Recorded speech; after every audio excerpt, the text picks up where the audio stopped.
Assalamualaikum warahmatullahi wabarakatuh. Saya ucapkan kepada Dr. Syahril bin Ismail selaku pensyarah falsafah ilmu kumpulan H. Dalam video ini, saya telah memilih satu tajuk iaitu perbandingan epistemologi Barat dan Timur. Apa itu epistemologi? Epistemologi ialah teori tentang ilmu pengetahuan. Epistemologi ini membicarakan tentang cara mendapatkan ilmu pengetahuan yang betul dan sahih. Epistemologi juga boleh menentukan cara dan arah berfikir seseorang.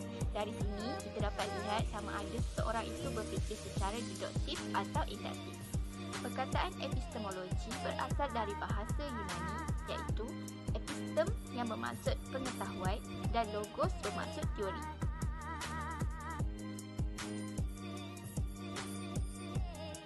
Terdapat beberapa persoalan asas dalam bidang epistemologi ini. Pertama, apakah ilmu pengetahuan itu? Kedua, apakah sumber ilmu pengetahuan itu? Ketiga, dari manakah ilmu pengetahuan itu datang? Keempat, adakah ilmu pengetahuan itu benar? Jadi, epistemologi merupakan bidang falsafah yang sangat rumit dan memerlukan pengkajian yang lebih mendalam. Seterusnya, terdapat 5 sumber ilmu pengetahuan. Pertama, empirisme. Kedua, rasionalisme. Ketiga, fenomenalisme. Keempat, empirisisme. Dan kelima, metode ilmiah. Istilah empirisme berasal daripada bahasa Yunani iaitu empiria, kemudian diterjemahkan menjadi bahasa Latin iaitu experientia yang bermaksud pengalaman. Empirisme ini adalah satu aliran falsafah yang meyakini bahawa ilmu pengetahuan manusia diperoleh daripada pengalaman melalui panca indera.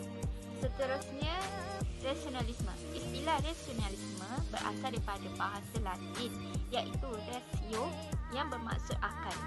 Rasionalisme ialah satu aliran falsafah yang meyakini bahawa akal merupakan sumber utama dalam memperoleh ilmu pengetahuan.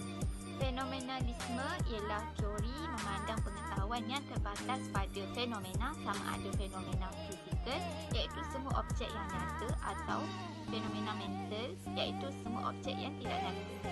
Intuisisme. Istilah intuisisme berasal dari bahasa Inggeris iaitu intuition yang bermaksud gerak hati atau hati nurani. Intuisisme ini merupakan satu aliran falsafah yang menganggap bahawa ada satu kemampuan tingkat tinggi yang dimiliki oleh manusia. Metode ilmiah pula merupakan prosedur dalam mendapatkan ilmu pengetahuan.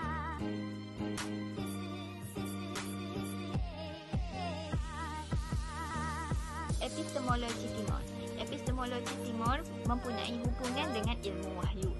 Ilmu wahyu yang dipegang oleh tokoh-tokoh ilmuwan Islam, Kristian dan Yahudi menekankan kepada konsep ilmu pengetahuan yang selari dengan kitab Al-Quran, Injil dan Taurat.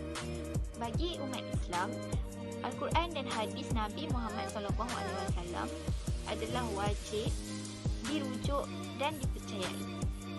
Dalam kitab agama masing-masing banyak menceritakan kisah-kisah dan pengajaran yang boleh diambil untuk dijadikan sebagai ilmu pengetahuan. Secara amnya, dalam tradisi aliran timur ini, ia menekankan kepada sumber wahyu dan akan menilai mengikut acuan kitab agama masing-masing. Seterusnya, epistemologi timur juga mempunyai hubungan dengan aliran intuisisme, iaitu merangkumi daya fikir manusia yang melebihi daya fikir manusia biasa.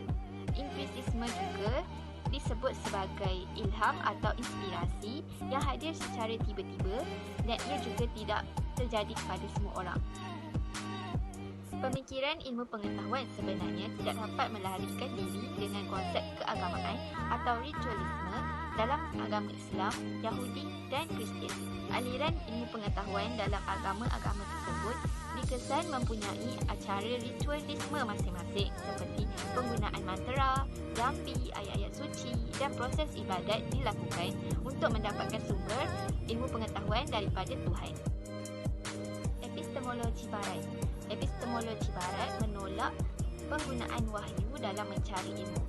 Ia mempunyai hubungan dengan aliran empirisme iaitu menyentuh pengetahuan menggunakan panca indera semata-mata.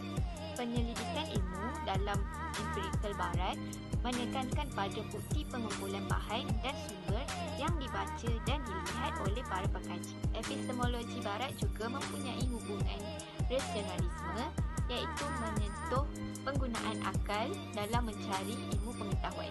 Rasionalisme ini menekankan kebenaran sesuatu ilmu itu berdasarkan logik dan boleh diterima akal. Epistemologi barat juga mengamalkan fahaman sekular, iaitu kekinian yang menolak faktor-faktor kesilaman. Ilmu-ilmu moden yang bersifat kemanusiaan seperti sosiologi, antropologi, psikologi, ekonomi dan pengurusan mengambil faktor empiris sebagai landasan perkembangannya. Sebarang faktor agama untuk dijadikan hujah empiris tertolak kerana dianggap sebagai tidak mempunyai bukti yang saintifik. Saya sebagai umat Islam merasakan bahawa pada masa kini umat Islam amat bergantung kepada kekuatan ilmu dan tamadun barat. Hal ini berlaku disebabkan oleh beberapa faktor dalaman dan luaran seperti penjajahan barat. Penjajahan barat telah menghasilkan sumber ilmu dan corak pendidikan menjadi dualistik. Hal ini menyebabkan pelajar berciterasa barat dan memandang remeh terhadap tradisi dan agamanya. Penjajahan barat juga telah melahirkan matlamat ilmu untuk utiliti dalam mencari ilmu pengetahuan. Tujuan mencari ilmu dalam fahaman sekular barat bukanlah untuk menjadi hamba Allah yang taat atau mengejar hasanah di dunia dan di akhirat, malah untuk menggunakan ilmu pengetahuan tersebut demi kepentingan dan kebendaan. Sebenarnya, tuntutan Allah supaya ilmu dan pemikiran manusia diintegrasikan dengan keimanan kepada Allah untuk membolehkan orang-orang yang berilmu membangunkan diri, masyarakat dan alam sebagai usaha pengabdian diri kepada Allah.